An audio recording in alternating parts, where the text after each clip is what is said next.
Before the Turkiye and Syria disaster, there had been a series of not strong earthquakes in Asia, especially in countries that lie along the seismic zone. The earthquakes and tremors were worryingly becoming more frequent. Even tremors were felt here in India twice in a span of a month. The world was not paying attention to the frequency of these earth shakes until Monday, 6th February, when the severity of the earthquakes was felt globally. But can the aftermath of what is caused by earthquakes be avoided? What's happening to the Earth's surface or even crust? And is there something bigger that is hidden in the fault line? Namik is an emeritus professor of geology at Istanbul Technical University. Namik is joining us from Izmir. And Chris Elders, a professor at the School of Earth and Planetary Sciences Faculty of Science and Engineering. Chris is joining us from Perth. Gentlemen, welcome to WION World is One. Namik, allow me to start with you. The region where the devastating earthquake in Turkey occurred is seismically active, but it had been relatively quiet in recent decades. What made this one powerful, and why did it strike twice in a day? Well, these two earthquakes occurred on the East Anatolian Fault, which is a major plate boundary between the Arabian and Anatolian plates. The motion is slow on this fault. It's about 1 centimeter per year. And there are less frequent earthquakes, with smaller ones occurring about 10 years ago in the eastern part.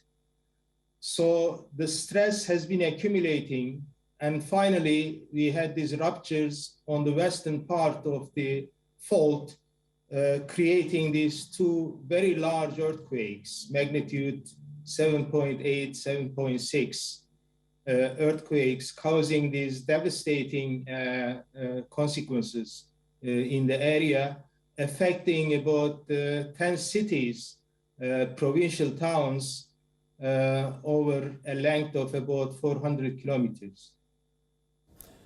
Namik, there have been reports that these aftershocks may continue for a week or a month. Is that true? Even for a year, I think it will continue. Aftershocks have been up to a magnitude about 6, and several tens of them have occurred over the last night. Chris, coming back to you, the unpredictable and often chaotic nature of earthquakes makes it challenging to develop a reliable earthquake early warning system. Although scientists have been able to identify certain patterns and behaviors over the years that may indicate an impending quake, could the scientists have missed something on this one, you think, Chris? No, I don't think so. It's, as you say, extremely difficult to predict when an earthquake will occur. And in this particular instance, there were very few precursor tremors. So the first sign of seismic activity was really that very big earthquake. There may be some patterns that can sometimes be recognized, and a lot of people are working to try and see if they can identify those sorts of patterns, but we're a long way from being able to predict when an earthquake will actually happen. Namik, explain to us the science of earthquakes. Why does the earth shake when there is an earthquake? How are earthquakes recorded? And why is the Richter scale not the only measurement game in town anymore?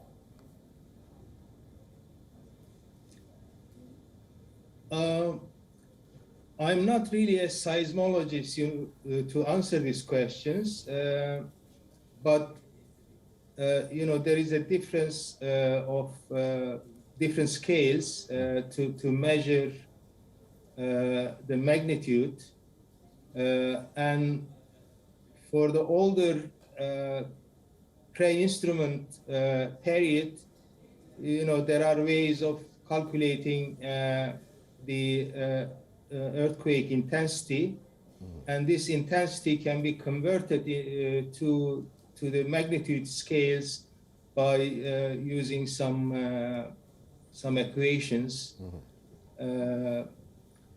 so that's all I think I can tell you now.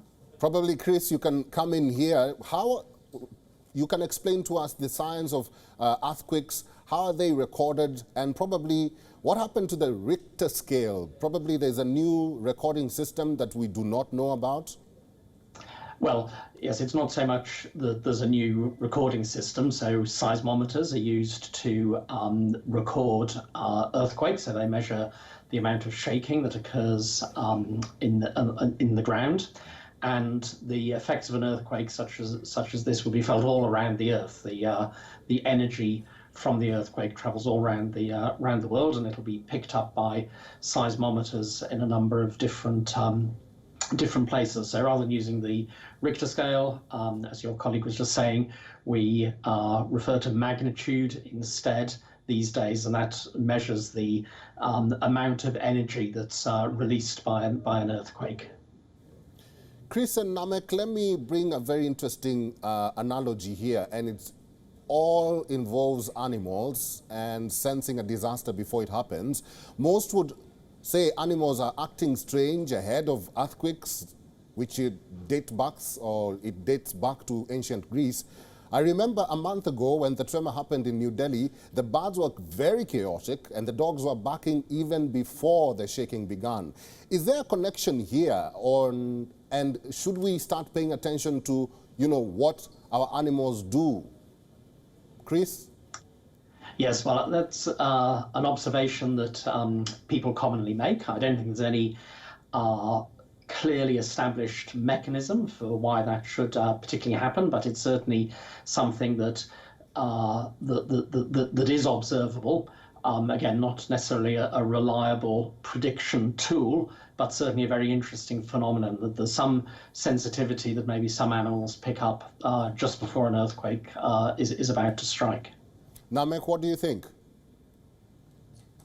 Yes, in some countries, especially in China, they are using animals to sense these very small tremors. And it could be true that some animals feel, very small tremors, and they are very sensitive. But I think it's more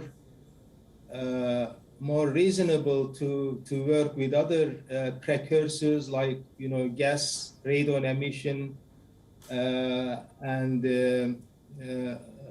other scientific techniques to monitor the fault activity. Nowadays there are space technology that can monitor earthquake and the fault movement. Right. And this would be much better, I think, to concentrate on. Chris, some scientists say that some earthquakes are man-made and climate change could have a tiny effect on earthquakes. What do you make of that statement? Well, I don't think there's really any evidence that climate change can affect earthquakes, or cause earthquakes. The sort of earthquakes that result from man-made activity are often associated with fracking, naturally fracturing rocks to extract gases from the rocks. So quite common with shale gases. Because that's what an earthquake is. It's a fracturing of the rocks, but those man-made earthquakes are tiny in magnitude, nothing compared to what we've experienced in the past couple of days. What do you think, Namik? Climate change, man-made earthquakes? I think, the forces involved with man-made changes, climate change, dam constructions, and so on, these forces are very small to create earthquakes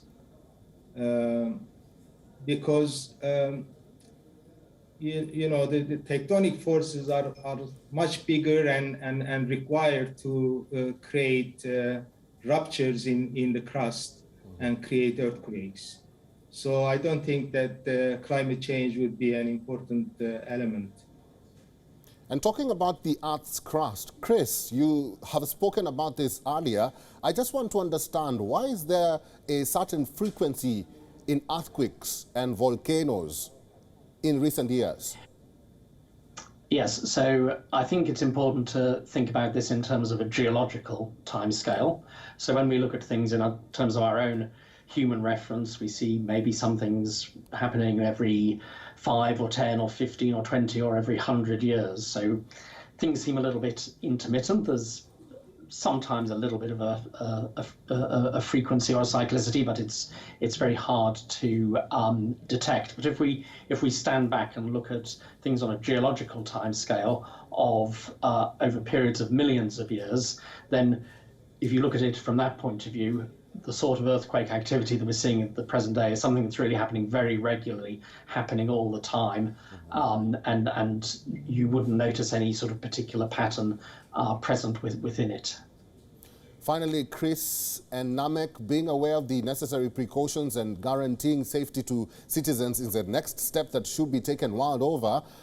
As geologists, what's the best advice you can give to our viewers right now? I'll start with you, Namik. We in Turkey, for example, we know where the earthquakes are going to take place. We know these active faults and so on. The citizens should be aware, when constructing their houses or buying their houses, they should prefer the safe houses, newly built according to the codes. After the earthquakes, they shouldn't enter the houses before checking, the main elements, because the aftershocks and the following earthquake could really damage and cause a lot of casualties. Right. So the people have to be careful and be aware of, where they are living, whether they are living in an earthquake-prone area, right, and should take the precautions. Chris, what about you? What is your advice right now? Yes, I think exactly the same thing, that the most important actions that can be taken are to ensure that buildings are built to modern earthquake standards, and that local authorities enforce those strictly. That's the thing that will not guarantee, but will make the biggest contribution to towards people's safety. I think individual action, individuals that live in areas where earthquake activity is likely should understand what to do when an earthquake occurs, where best to shelter within their home, when to leave their buildings, and then, as we were saying, not to return if aftershocks are continuing and the buildings are structurally unsound. Well, I have been talking to geologists Namik Cagatay and Chris Elders. Gentlemen, thank you both for your insights today on WION World is One. Thank you. WION is now available in your country. Download the app now and get all the news on the move.